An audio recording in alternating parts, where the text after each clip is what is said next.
Hello, good morning to all of you. I'm Professor and Dr. P. Surendra Padya speaking from Bangalore. ಈಗ ನಿಮಗೆ ನಾನು ಕಟಕ ಲಗ್ನ 2026 shorts ಹಾಕಲಿಕ್ಕಿದ್ದೇನೆ.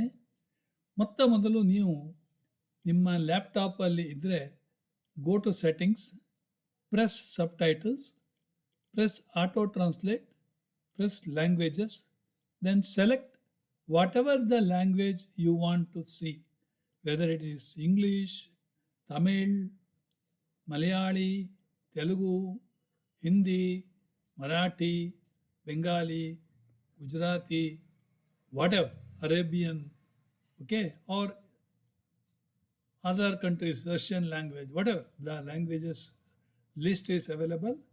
You can click and then subtitles starts coming. Whatever I am telling in Kannada, it is coming. Okay?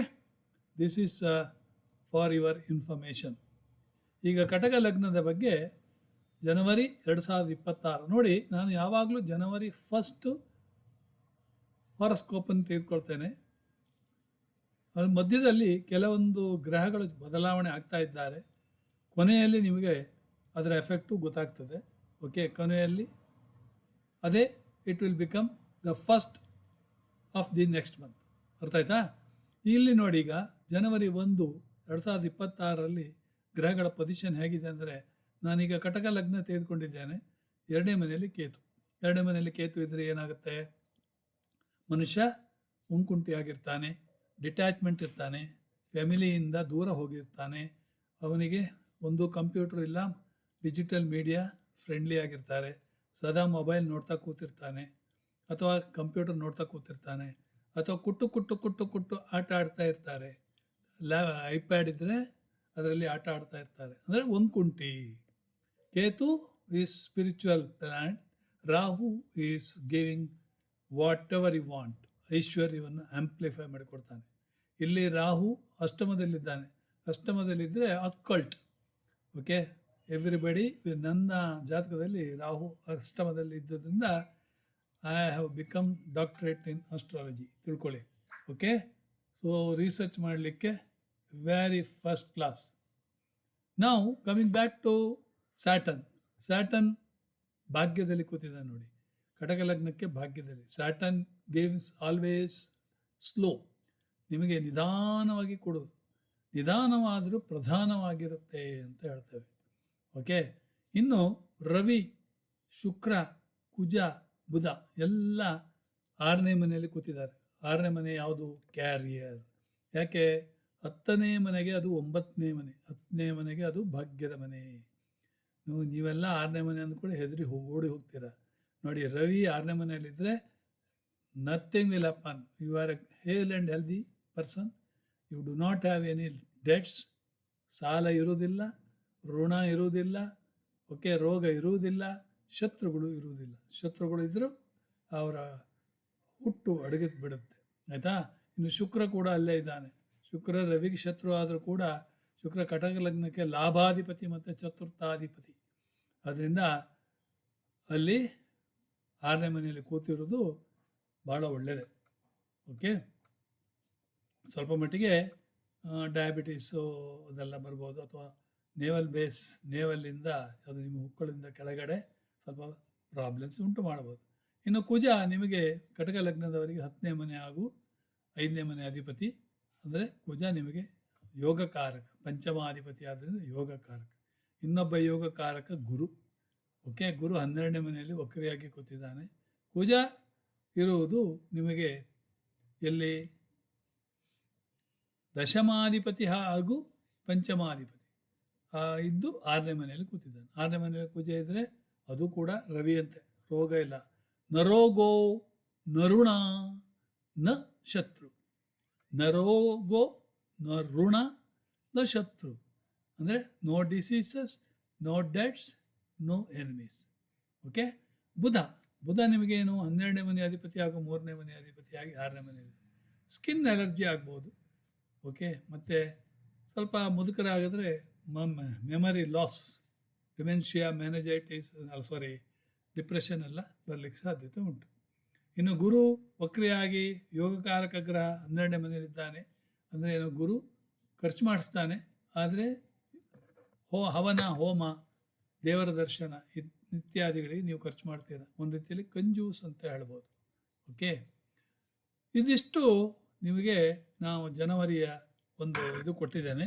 ಈಗ ಬರ್ತೇನೆ ದೃಷ್ಟಿಗಳ ಬಗ್ಗೆ. ನೋಡಿ, ಗುರು 5, 7, 9 ದೃಷ್ಟಿಯನ್ನು ಹೊಂದಿದ್ದಾನೆ. ಗುರು ಇದ್ದ ಮನೆಯನ್ನು ಹಾಳು ಮಾಡಿ ನೋಡೋ ಮನೆಯನ್ನು ಒಳ್ಳೇದು ಮಾಡ್ತಾನೆ. ಶನಿ ಇದ್ದ ಮನೆಯನ್ನು ಒಳ್ಳೇದು ಮಾಡಿ ನೋಡೋ ಮನೆಯನ್ನು ಹಾಳು ಮಾಡ್ತಾನೆ.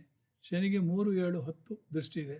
3 ಅಂದರೆ ಇವನು ಲಾಭಸ್ಥಾನ ನೋಡ್ತಾನೆ, 7 ಅಂದರೆ ಇವನು 3ನೇ ಮನೆ ನೋಡ್ತಾನೆ, 10 ಅಂದರೆ ಇವನು 6ನೇ ಮನೆ ನೋಡ್ತಾನೆ. ರಾವಿಗೆ ಗುರುವಿನಂತೆ 5, 7, 9 ದೃಷ್ಟಿ ಇದೆ. 5ನೇ ದೃಷ್ಟಿಯಿಂದ ಅವನು ತುಲಾರಾಶಿಯನ್ನು ನೋಡ್ತಾನೆ. 9ನೇ ದೃಷ್ಟಿಯಿಂದ ಅವನು ಗುರು 12ನೇ ಮನೆಯಲ್ಲಿರೋದು ನೋಡ್ತಾನೆ. ರಾವಿನ ದೃಷ್ಟಿ ಯಾವಾಗಲೂ ನಿಮಗೆ ಫಾರಿನಿಗೆ ತೆಗೆದುಕೊಂಡು ಹೋಗುತ್ತೆ 12ನೇ ಮನೆಯಲ್ಲಿ.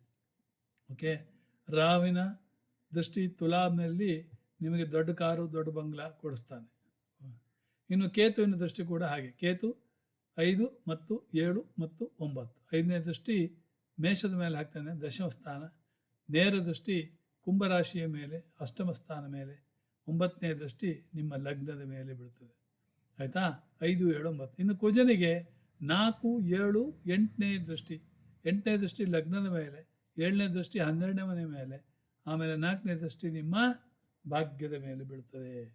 ದೃಷ್ಟಿ ಅಂದರೆ ನೀವು ಅದಕ್ಕೆ ಅನುಗುಣವಾಗಿ ವರ್ತಿಸಬೇಕು. ಇನ್ನು ಫೆಬ್ರವರಿ ತಿಂಗಳಲ್ಲಿ ಏನು, ಅವರ professional life will be marry going ಅಂತ. ಯಾಕಂದರೆ 10ನೇ ಮನೆಗೆ 7ನೇ ಮನೆಗೆ ಇವನು ಬರ್ತಾನೆ. ಆಯಿತಾ? ಯಾರೋ ರವಿ, ಶುಕ್ರ, ಕುಜ, ಬುಧ. ಆದರೆ ಭಾಗ್ಯದಲ್ಲಿ ಶನಿ ಇದ್ದಾನೆ. ಪ್ರೊಫೆಷನಲ್ ಲೈಫ್ ಅಂದರೆ ಶನಿ ಕರ್ಮಕಾರಕ ಆದ್ದರಿಂದ ಆ ರೀತಿ ಹೇಳಿದ್ದು. ಭಾಗ್ಯ ನಿಧಾನವಾದರೂ ಪ್ರಧಾನವಾಗಿರುತ್ತೆ ಅಂತೇಳಿ.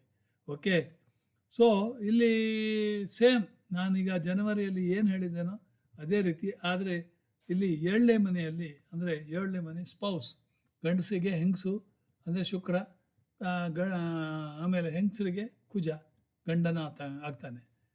ಗಂಡಸರಿಗೆ ಶುಕ್ರ ಹೆಂಡತಿ. ಸೊ ಹೆಂಡತಿ ಆದವಳು ಸಪ್ತಮದಲ್ಲಿ ಬಂದಿದ್ದಾಳೆ. ರವಿ ಆದವಳು ಸಪ್ತಮದಲ್ಲಿ. ಅಂದರೆ ನಿಮ್ಮ ಸ್ಪೌಸ್ ಒಳ್ಳೆ ಗಂಭೀರವಾಗಿ ಎಗೋಯಿಸ್ಟಿಕ್ ಆಗಿ ರೂಲಿಂಗ್ ಹೇಗೆ ಅಥಾರಿಟಿ ಇರ್ತದೆ. ಕುಜ ಅಂದರೆ ಲಾಜಿಕ್ಕು. ಕುಜ ಉಚ್ಚ ಆಗ್ತಾನೆ. ಇಲ್ಲಿ ಮಕರದಲ್ಲಿ ಕುಜ ಉಚ್ಚ. ಅದರಿಂದ ಭೂಮಿ, ಪ್ರಾಪರ್ಟಿ ಇದೆಲ್ಲ ನಿಮಗೆ ಒಂದು ರೀತಿಯಲ್ಲಿ ಇನ್ಕ್ಲಿನೇಷನ್ ಬಂದ್ಬಿಡುತ್ತೆ. ಬುಧ ಅಂದರೆ ಬುದ್ಧಿ, ಇಂಟೆಲಿಜೆನ್ಸ್. ಓಕೆ, ಎಲ್ಲರೂ ಬುಧ ವಕ್ರಿ ಆದರೆ ಬುದ್ಧಿ ವಕ್ರಿ ಅಂತೇಳಿ ನಾವು ಹೇಳ್ತೇವೆ. ಓಕೆ, ಸಪ್ತಮ ಸ್ಥಾನ. ನೀವು ಏನಾದ್ರು ವ್ಯಾಪಾರ ಮಾಡ್ತಾಯಿದ್ರೆ ಅದು ಒಳ್ಳೆಯದಾಗಿರುತ್ತೆ. ಓಕೆ, ಇನ್ನು ಮಾರ್ಚಲ್ಲಿ ಏನಾಗುತ್ತೆ ನೋಡಿ, ಅದು ಕುಂಭಕ್ಕೆ ಹೋಯಿತು. ಈ 5 ಗ್ರಹಗಳು ರವಿ, ಶುಕ್ರ, ಕುಜ, ರಾಹು, ಬುಧ. ಕುಜ, ರಾಹು ಇದ್ದರೆ ಭೂಮಿ ಸಂಬಂಧಿತ, ಪ್ರಾಪರ್ಟಿ ಸಂಬಂಧಿತ ಲಿಟಿಗೇಷನ್ ಬರ್ತದೆ. ಇಬ್ಬರು ಲಾಯರ್ಗಳು ಸಪ್ರೇಟ್ ಅಭಿಪ್ರಾಯಗಳನ್ನು ಕೇಳಬೇಕಾಗತ್ತೆ. ಬುಧ, ಶುಕ್ರ, ಲಕ್ಷ್ಮೀನಾರಾಯಣ ಯೋಗ. ರವಿ, ಬುಧ, ಬುಧಾದಿತ್ಯ ಯೋಗ. ಅದೇ ರೀತಿ ಫೆಬ್ರವರಿಯಲ್ಲೂ ಹಾಗೇ ಇದೆ. ಜನವರಿಯಲ್ಲೂ ಯೋಗಗಳು ಅದೇ ರೀತಿಯಲ್ಲಿದೆ. ಲಕ್ಷ್ಮೀನಾರಾಯಣ ಯೋಗ ಅಂದರೆ ಹಣ, ನಿಮಗೆ ಸಿಕ್ಕಾಪಟ್ಟೆ ಹಣ ಸುರಿತದೆ. ಇಲ್ಲಿ ಅಷ್ಟಮ ಸ್ಥಾನದಲ್ಲಿರೋದ್ರಿಂದ ನಿಮಗೆ ಅಕ್ಕಲ್ಟ್, ಇನ್ಶೂರೆನ್ಸ್, ಸಡನ್ನಾಗಿ ಇನ್ಶೂರೆನ್ಸ್ ಬರ್ಬೋದು, ಗ್ರ್ಯಾಚ್ಯುಟಿ ಸಿಗ್ಬೋದು, ಪೆನ್ಷನ್ ಹಣ ಜಾಸ್ತಿ ಆಗ್ಬೋದು. ಓಕೆ, ರಾಹು 9 ಅಕ್ಕಲ್ಟ್ ಆದರೆ ಹೇಳಿದೆ, you may be getting PhD degree. Okay, so ನಾನು ಆಸ್ಟ್ರಾಲಜಿಯಲ್ಲಿ PhD ಮಾಡಿದವನೇ. ಇನ್ನು ಉಳಿದದ್ದು ಎಲ್ಲ ಅದೇ ರೀತಿಯಲ್ಲಿ ಇರ್ತದೆ. ಆಮೇಲೆ ನಿಮಗೆ ಏಪ್ರಿಲ್ನಲ್ಲಿ ಏನಾಗ್ತದೆ, ಏಪ್ರಿಲ್ನಲ್ಲಿ ನೋಡಿ ರವಿ ಶನಿ ಒಟ್ಟಾಗ್ತಾರೆ. ಎಲ್ಲಿ? ಭಾಗ್ಯದಲ್ಲಿ. ರವಿ ಶನಿ ಒಟ್ಟಿಗೆ ಆದ ತಂದೆ ಮತ್ತು ಮಗನಲ್ಲಿ ಜಗಳ, ಅಥವಾ ತಂದೆ ಮತ್ತು ಮಗಳಲ್ಲಿ ಕಿರಿಕಿರಿ ಎಲ್ಲ ಬರ್ತಾರೆ. ರವಿ ಉಚ್ಚಾರೋಹಿ, ನೆಕ್ಸ್ಟ್ ಮನೆಯೇ ರವಿಗೆ ಉಚ್ಚ ಸ್ಥಾನ. ಶನಿ ಕರ್ಮಕಾರಕ ಶನಿ. ರವಿ ಏನೇ ಇದ್ದರೂ ಕೂಡ ಪಾಸಿಟಿವ್ ಇರ್ತಾನೆ, ಶನಿ ಮಾತ್ರ ಸ್ವಲ್ಪ ನೆಗೆಟಿವ್ ಆಗಿರ್ತಾನೆ. ಇಲ್ಲಿ ಅಷ್ಟಮದಲ್ಲಿ ಬುಧ, ರಾಹು, ಕುಜ. ಬುಧ, ರಾಹು, ಕುಜ, ರಾಹು ಎಲ್ಲ ನಿಮಗೆ ಇವಾಗಲೇ ಎಕ್ಸ್ಪ್ಲನೇಷನ್ ಕೊಟ್ಟಿದ್ದೇನೆ. ಶುಕ್ರ ಮಾತ್ರ 1ನೇ ತಾರೀಕಿಗೆ ಏಪ್ರಿಲ್ 1ಕ್ಕೆ ಮೇಷಕ್ಕೆ ಬರ್ತಾನೆ. ಸೊ ಮೇಷಕ್ಕೆ ಬರುವುದರಿಂದ ದಶಮದಲ್ಲಿ ಶುಕ್ರ ಮೆಡಿಸಿನ್, ಆರ್ಟ್ಸ್, ಡ್ರಾಮಾ, ಸಿನಿಮಾ, ಆಮೇಲೆ ಬೊಟೀಕ್ ಅಥವಾ ಫ್ಯಾಷನ್ ಶೋ, ಫ್ಯಾಷನ್ ಡಿಸೈನ್ ಇದೆಲ್ಲ ಒಳ್ಳೆಯದಾಗಿರುತ್ತೆ. ಗುರು ವಕ್ರಿದ್ದವ ಸೀದಾ ಆಗ್ಬಿಟ್ಟ. ಓಕೆ, ಮಾರ್ಗಿ ಗುರು. ಸೊ ಗುರು ಮಾರ್ಗಿ ಆದಮೇಲೆ ಒಂದು ಓಪನ್ ಫಿಸ್ಟ್ ಆಯಿತು, ಯಾವುದೋ ಮುಷ್ಟಿಯನ್ನು ಬಿಚ್ಚಿದಾಗೆ. ಗುರು ವಕ್ರಿ ಆದರೆ ಅದನ್ನು ಮುಷ್ಟಿಯಲ್ಲಿ ಹಿಡ್ಕೊಂಡಾಗೆ. ಓಕೆ, ಅಷ್ಟೇ ಡಿಫ್ರೆನ್ಸ್. ಈಗ ಯೋಗಗಳು ನಿಮಗೆ ಬುಧ ಮತ್ತು ಶುಕ್ರ ಎಲ್ಲ ಸಪ್ರೇಟ್ ಆಗಿಬಿಟ್ರು, ಅದರಿಂದ ಇಲ್ಲಿ ಯೋಗ ಯಾವ ಯೋಗವೂ ಕಾಣೋದಿಲ್ಲ, ಆಯಿತಾ. ಇನ್ನೀಗ ಇಲ್ಲಿ ಮೇಯಲ್ಲಿ ಏನಾಗಿದೆ ಅಂದರೆ ನೋಡಿ, ರವಿ ಮೇಷಕ್ಕೆ ಹೋದ, ಉಚ್ಚನಾಗ್ಬಿಟ್ಟ. ಉದಾದಿತ್ಯ ಯೋಗ ಆಯಿತು, 10ನೇ ಮನೆ ಅಂದರೆ ಗೌರ್ಮೆಂಟ್ ಉದ್ಯೋಗ ಸಿಗ್ಬೋದು. ನೀವು ಉದ್ಯೋಗದಲ್ಲಿದ್ದರೂ ಕೂಡ, ಬೇರೆ ಉದ್ಯೋಗದಲ್ಲಿದ್ದರೂ ಕೂಡ, you may be leading the project group, ಅಥವಾ ಯು ಮೇ ಬಿ ಮ್ಯಾನೇಜರ್ ಲೆವೆಲಲ್ಲಿ ಇರ್ಬೋದು. ರವಿ ಅಲ್ವಾ, ಶನಿ ಕುಜ ಒಟ್ಟಿಗೆ ಪ್ರಾಪರ್ಟಿ ವೈಸ್ ಪ್ರಾಬ್ಲಮ್ ಬರ್ಬೋದು. ಭಾಗ್ಯದಲ್ಲಿ ಕುಜ ಭಾಗ್ಯ, ಪ್ರಾಪರ್ಟಿಯಿಂದ ಭಾಗ್ಯ, ಮನೆಯಿಂದ ಭಾಗ್ಯ, ಲ್ಯಾಂಡಿಂದ ಭಾಗ್ಯ ಎಲ್ಲ ಬರ್ತದೆ. Shani as usual late Latif. Okay, ಆಮೇಲೆ ಶುಕ್ರ ನಿಮಗೆ ಲಾಭದಲ್ಲಿ ಬಂದಿದ್ದಾನೆ, ಹೆಂಡತಿಯಿಂದ ಲಾಭ. ಒಂದು ವೇಳೆ ಮದುವೆ ಆಯಿತು, ಇಂಥವರಿಗೆ ಕಟಕ ಲಗ್ನದವರಿಗೆ ಮದುವೆ ಆಗುತ್ತಿದ್ದರೆ ಡೌರಿ ತರ್ತಾರಪ್ಪ ನಿನ್ನ ಹೆಂಡತಿ ಅಂತೇಳಿ ನಾವು ಹೇಳ್ತೇವೆ. ಓಕೆ, ಸೊ ಯಾರೋ ಒಬ್ಬನಿಗೆ 5 ಕೋಟಿ ಹೆಂಡತಿಯಿಂದ ಬಂದಿದೆ ಆವಾಗ ಮದುವೆ ಆದವರು. ಓಕೆ, ಇರಲಿ ಬಿಡಿ. ಕೇತು 2ನೇ ಮನೆ as usual spiritual and detachment ಎಲ್ಲ ಇದ್ದೇ ಇರುತ್ತೆ. ಆಮೇಲೆ ಜೂನಿಗೆ ಹೋಗೋಣ. ಜೂನಲ್ಲಿ ಏನು ಡಿಫ್ರೆನ್ಸ್ ಏನಿದೆ? ರವಿ ಲಾಭಕ್ಕೆ ಬಂದ, ಅಂದರೆ ತಂದೆಯಿಂದ ಲಾಭ, ಗುರುವಿಂದ ಲಾಭ. ಕುಜ 10ನೇ ಮನೆಯಲ್ಲೇ ಇದ್ದಾನೆ, ಅಂದರೆ ನೀವು ಕ್ಲರಿಕಲಿಂದ ಮೇಲ್ಗಡೆ ಬರ್ತೀರ. ಶನಿ ಭಾಗ್ಯದಲ್ಲೇ ಕೂತಿದ್ದಾನೆ. ರಾಹು ಅಕ್ಕಲ್ಟ್ ಮನೆಯಲ್ಲಿದ್ದಾನೆ. ಆಮೇಲೆ ಗುರು ಬುಧ ಶುಕ್ರ ಒಟ್ಟಿಗೆ 12ನೇ ಮನೆಯಲ್ಲಿ. ಗುರು ಉಚ್ಚಾರೋಹಿ, ಶುಕ್ರ ಗುರು ಅಂದರೆ ಆರ್ಗ್ಯುಮೆಂಟೇಟಿವ್. 4ನೇ ಕಾಲು ಇದ್ದರೆ ಅಂದರೆ 4ನೇ ಕಾಲನ್ನು ಮುರಿದು 3 ಕಾಲು ಅಂತಾರೆ. ಬುಧ ಅಂದರೆ ಇದು ಯಾವುದು, ಮಿಥುನದ ಅಧಿಪತಿ. ಓಕೆ, ಸೊ ಅದು ಒಂದು ಯೋಗವನ್ನು ಉಂಟು ಮಾಡ್ತದೆ, ಭದ್ರಯೋಗ ಅಂತೇಳಿ. ಓಕೆ, ಮಿಥುನ ಅಥವಾ ಕನ್ಯಾದಲ್ಲಿ ಅವನ ಮನೆಯಲ್ಲೇ ಇದ್ದರೆ ಭದ್ರಯೋಗ ಉಂಟಾಗ್ತದೆ. ಸೊ ಆದ್ದರಿಂದ ಇವರು 12ನೇ ಮನೆಯಲ್ಲಿ ಇದಿಷ್ಟು ಗ್ರಹಗಳಿದ್ದರಿಂದ ಇವರುಗಳಿಗೆ ಖರ್ಚು ಒಂಥರ ಮಿಕ್ಸ್ ಇರ್ತದೆ, ಆಯಿತಾ. Ketu as usual. ಆಮೇಲೆ ಜುಲೈಯಲ್ಲಿ ಏನಾಗ್ತದೆ? ಜುಲೈಯಲ್ಲಿ ನೋಡಿ, ಗುರು ಬುಧ ಒಟ್ಟಿಗೆ. ಬುಧ ವಕ್ರಿ ಆಗಿಬಿಟ್ಟ, ನೆನ್ಪಿಟ್ಕೊಳ್ಳಿ, ಬುಧ ಹಿಂದಕ್ಕೆ ಹೋಗ್ಬೋದು, ಆಯಿತಾ. ಆಗಸ್ಟಲ್ಲಿ ವಾಪಸ್ ಮೇಲೆ ಮಿಥುನಕ್ಕೆ ಹೋಗ್ಬೋದು. ಬುಧ ವಕ್ರಿ ಆದರೆ ಬುದ್ಧಿ ವಕ್ರಿ ಅಂತೇವೆ. ಕುಜ ನಿಮಗೆ ಲಾಭದಲ್ಲಿದೆ, ಅಂದರೆ ರೆಂಟಲ್ ಗೈನ್ ಸಿಗ್ತದೆ, ಪ್ರಾಪರ್ಟಿ ಸೇಲ್ ಪ್ರೊಸೀಡ್ಸ್ ಆಗ್ಬೋದು. ಶನಿ ಭಾಗ್ಯದಲ್ಲೇ ಇದ್ದಾನೆ. ರಾಹು ಅಷ್ಟಮದಲ್ಲಿ ಅಕ್ಕಲ್ಟ್ ಜ್ಞಾನ ಬರ್ತದೆ. ಕೇತು 2ನೇ ಮನೆ ನಿಮಗೆ ಡಿಟ್ಯಾಚ್ಮೆಂಟನ್ನು ಕೊಡಿಸ್ತಾನೆ. ಆಮೇಲೆ ಆಗಸ್ಟ್ ತಿಂಗಳಲ್ಲಿ ಏನಾಗುತ್ತೆ? ರವಿ ಗುರು ಒಟ್ಟಿಗೆ ಕಟಕಕ್ಕೆ ಬಂದರು. ರವಿ ಗುರು ಕೂಡ ಅಲ್ಲೇ ಇದ್ದಾನೆ. ಸೊ ರವಿ ಗುರು, ಸೊ ರವಿ ಆ್ಯಕ್ಚುಲಿ ಸಿಂಹದ ಅಧಿಪತಿಯಾಗಿ ಕಟಕದಲ್ಲೇ ಕೂತಿದ್ದಾನೆ. ಸೊ ಒಳ್ಳೆ ರೀತಿಯಲ್ಲಿ ಅಥಾರಿಟಿ, ನಾಲೆಜ್, ಎವ್ರಿಥಿಂಗ್. ಬುಧ ಭದ್ರಯೋಗವನ್ನು ಉಂಟು ಮಾಡಿ 12ನೇ ಮನೆಯಲ್ಲಿದ್ದಾನೆ. ಕುಜ ಲಾಭದಲ್ಲಿ, ಅಂದರೆ ಭೂಮಿಯಿಂದ ಲಾಭ, ಪ್ರಾಪರ್ಟಿಯಿಂದ ಲಾಭ. ಶನಿ ವಕ್ರಿ ಆಗಿಬಿಟ್ಟ. ಶನಿ ವಕ್ರ ಅದರಿಂದ ಭಾಗ್ಯದಲ್ಲಿ ಸ್ವಲ್ಪ ಹಿಂದಿನ ಏನಾದ್ರು ಪೆಂಡಿಂಗ್ ಇದ್ದರೆ ಭಾಗ್ಯದ ಲಕ್ಕನ್ನು ಕೊಟ್ಬಿಡ್ತಾನೆ. ರಾಹು ಚಂದ್ರ ಒಟ್ಟಿಗೆ ಇರೋದ್ರಿಂದ 2.25 ದಿವಸ, ಚಂದ್ರ 2.25 ದಿವಸದಲ್ಲಿ ಒಂದು ಮನೆಯಲ್ಲಿರೋದ್ರಿಂದ 2.25 ದಿವಸ ಸೋಂಕು, ಪಿರ್ಕಿ, ಲೂಸ್ ಅಂತೇಳಿ ಹೇಳಿ ಕರಿತೇವೆ. ಅಷ್ಟಮದಲ್ಲಿ ರಾಹು ನಿಮಗೆ ಅಕ್ಕಲ್ಟ್ ಜ್ಞಾನವನ್ನು ಕೊಡ್ತಾನೆ. ಓಕೆ, ಇನ್ನು ಸೆಪ್ಟೆಂಬರ್ ತಿಂಗಳಲ್ಲಿ ಏನಾಗಿದೆ? ರವಿ ಬುಧ ಕೇತು 2ನೇ ಮನೆಗೆ ಹೋದರು. ಬುಧ ಕೇತು ಒಂದು ರೀತಿಯಲ್ಲಿ ಜ್ಯೋತಿಷ್ಯದ ಜ್ಞಾನ ನಿಮಗೆ ಬರ್ಬೋದು. ರವಿ ಅವನ ಮನೆಯಲ್ಲೇ, ಸ್ವಂತ ಮನೆಯಲ್ಲೇ ಇದ್ದಾನೆ. ಆದ್ದರಿಂದ ನೀವು ಗಂಭೀರತ್ವ, ಅಂದರೆ ನಿಮ್ಮ ಸಂಸಾರದಲ್ಲಿ ನೀವು ಒಂದು ಅಥಾರಿಟಿಯಾಗಿ ಇರ್ತೀರಿ. ಶನಿ ನಿಮಗೆ ಆ್ಯಸ್ ಯೂಶುವಲ್ ವಕ್ರಿಯಾಗಿ ಭಾಗ್ಯದಲ್ಲಿದ್ದಾನೆ. ಕುಜ ನಿಮಗೆ ವ್ಯಯಸ್ಥಾನದಲ್ಲಿರೋದ್ರಿಂದ ಸ್ವಲ್ಪ ಮಟ್ಟಿಗೆ ಕುಜ ದೋಷ, ಇದು ಸ್ವಲ್ಪ ಮಟ್ಟಿಗೆ ಅಲ್ಲ, ಕುಜ ದೋಷ ಇರುವವರು ಅಂತ, ಅಂದರೆ ಸಿಕ್ಕಾಪಟ್ಟೆ ಖರ್ಚು, ಹಾಸ್ಪಿಟಲು ಎಲ್ಲ ಆಗ್ಬೋದು. Okay, Rahu as usual occult ಸೈನ್ಸಲ್ಲಿ ನಿಮಗೆ ಮುಂದೆ ಇರ್ತೀರಾ. ಇನ್ನು ಅಕ್ಟೋಬರ್ ತಿಂಗಳಲ್ಲಿ ನೋಡಿ, ರವಿ ಕನ್ಯಾಗೆ ಹೋಗ್ಬಿಟ್ಟ. ಕಟಕ ಲಗ್ನದವರಿಗೆ 3ನೇ ಮನೆ. Communication is very good. Lakshminarayana yoga ನಿಮಗೆ 4ನೇ ಮನೆಯಲ್ಲಿದೆ, ಒಳ್ಳೆಯದು. ಇದು ಹೌಸ್ ಪೀಸ್ಫುಲ್. ಆಮೇಲೆ ಸಿಕ್ಕಾಪಟ್ಟೆ ಐಶ್ವರ್ಯ ಬಂದುಬಿಡುತ್ತೆ, ಆಯಿತಾ. ಶನಿ ಭಾಗ್ಯದಲ್ಲಿ, ಕೇತು 2ನೇ ಮನೆಯಲ್ಲಿ, ಇದೆಲ್ಲ ನಿಮಗೆ ಹೇಳಿದ್ದೆ. ಆಮೇಲೆ ನವಂಬರ್ ತಿಂಗಳಲ್ಲಿ ಏನಾಗಿದೆ ಅಂದರೆ, ಕುಜ ಚಂದ್ರ ಕಟಕಕ್ಕೆ ಇದ್ದಾನೆ, ಮತ್ತು ಚಂದ್ರಮಂಗಳ ಯೋಗ.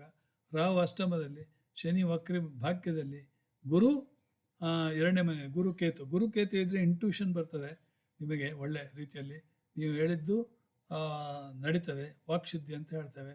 ಅದೇ ರವಿ ನೀಚನಾಗಿದ್ದಾನೆ. ರವಿ ನೀಚನಾದರೆ ಏನಾಗುತ್ತೆ ಅಂದರೆ ಎಲ್ಲರಿಗೂ ಬೇಕನ್ಸ್ಕೊಳ್ತಾರೆ. ಓಕೆ, ಅಲ್ಲಿ ಬುಧಾದಿತ್ಯ ಯೋಗ ಹಾಗೂ ಲಕ್ಷ್ಮೀನಾರಾಯಣ ಯೋಗ ಎರಡೂ ಉಂಟಾಗಿದೆ. ಶುಕ್ರನೂ ವಕ್ರಿ, ಬುಧನೂ ವಕ್ರಿ. ಅದರಿಂದ ಬುಧ ವಕ್ರಿ ಆದರೆ ಬುದ್ಧಿ ವಕ್ರಿ, ಶುಕ್ರ ವಕ್ರಿ ಆದರೆ ನಿಮಗೆ ಓಲ್ಡ್ ಏನಾದರೂ ಬಾಕಿ ಇದ್ದಿದ್ರೆ ನಿಮಗೆ ಸರ್ಫೇಸಿಗೆ ಬರ್ತದೆ. ಓಕೆ, ಇನ್ನು ಲಾಸ್ಟಲ್ಲಿ ಡಿಸೆಂಬರಲ್ಲಿ ಏನಾಗಿದೆ, ರವಿ ವೃಶ್ಚಿಕಕ್ಕೆ ಹೋದ ಅಂದರೆ ಪಂಚಮದಲ್ಲಿ ರವಿ. ಮಕ್ಕಳು ನಿಮಗೆ ಒಂದು ರೀತಿಯಲ್ಲಿ ಗಂಭೀರತ್ವ, ಅಹಂಕಾರತ್ವ ಎಲ್ಲ ಇಟ್ಕೊಂಡಿರ್ತಾರೆ. ಕೇತು ನಿಮಗೆ ನೋಡಿ, ಇಲ್ಲಿ ರಾಹು ಸಂಚಲನ ಆಗಿದೆ.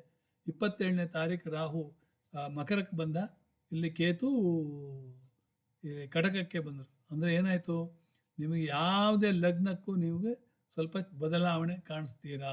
ಕಟಕ ಲಗ್ನಕ್ಕೆ ಸಪ್ತಮದಲ್ಲಿ ರಾಹು ಅಂದರೆ ಬಿಸ್ನೆಸ್ಸಲ್ಲಿ ನಿಮಗೆ ಒಳ್ಳೆ ಆ್ಯಂಪ್ಲಿಫೈ ಆಗ್ತದೆ, ಫಾರಿನ್ ಇಂಪೋರ್ಟ್ ಎಲ್ಲ ಆಗ್ಬೋದು.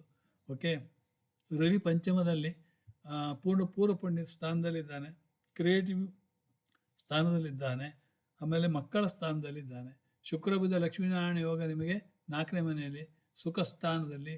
ಓಕೆ, ಸೊ ಕುಜ ಗುರು ಚಂದ್ರ ಗಜಕೇಸರಿ ಯೋಗ 2ನೇ ಮನೆಯಲ್ಲಿ ಉಂಟಾಗಿದೆ. ಆದರೆ ಚಂದ್ರ 2.25 ದಿವಸ ಮಾತ್ರ ಇರೋದು. ಸಾಮಾನ್ಯವಾಗಿ ಗುರು ಕುಜ ಅಂದರೆ ಭೂಮಿಯಿಂದ ನಿಮಗೆ ಬ್ಯಾಂಕ್ ಬ್ಯಾಲೆನ್ಸ್ ಜಾಸ್ತಿ ಆಗ್ತದೆ, ಪ್ರಾಪರ್ಟಿಯಿಂದ ಬ್ಯಾಂಕ್ ಬ್ಯಾಲೆನ್ಸ್ ಜಾಸ್ತಿ ಆಗ್ತದೆ. ಒಟ್ಟಾರೆ ನಿಮಗೆ 2026 ಬ್ಯೂಟಿಫುಲ್ ಪೀರಿಯಡ್. ನಾನು ಇಷ್ಟುವರೆಗೆ ವಿವರಿಸಿದ ಲಗ್ನಗಳೆಲ್ಲ ಹಿಪ್ ಹೂರ್ರೆ ಅಂತೇಳಿ, happy hooray. Okay, hip hooray. ಅದರಿಂದ 2026 ನನಗೆ ಮತ್ತೆ ಇನ್ಫಾರ್ಮ್ ಮಾಡಲಿಕ್ಕೆ ಮರೆಯಬೇಡಿ. 1 to 5 ಅಂದರೆ ನೀವು ಒಬ್ಬರು ನೋಡಿದರೆ 5 ಜನರಿಗೆ ನೀವು ಅದನ್ನು ಫಾರ್ವರ್ಡ್ ಮಾಡಿ, ಸೊ ದ್ಯಾಟ್ ನನಗೆ ವ್ಯೂಸ್ ಜಾಸ್ತಿ ಆಗಬೇಕು. ಓಕೆ, ವೈರಲ್ ಮಾಡಲಿಕ್ಕೆ ಹೇಗೆ ಸಾಧ್ಯವೋ ಅಷ್ಟೆಲ್ಲ ಮಾಡಿಬಿಡಿ, ಏನೂ ತೊಂದರೆ ಇಲ್ಲ. Thank you very much. God bless you.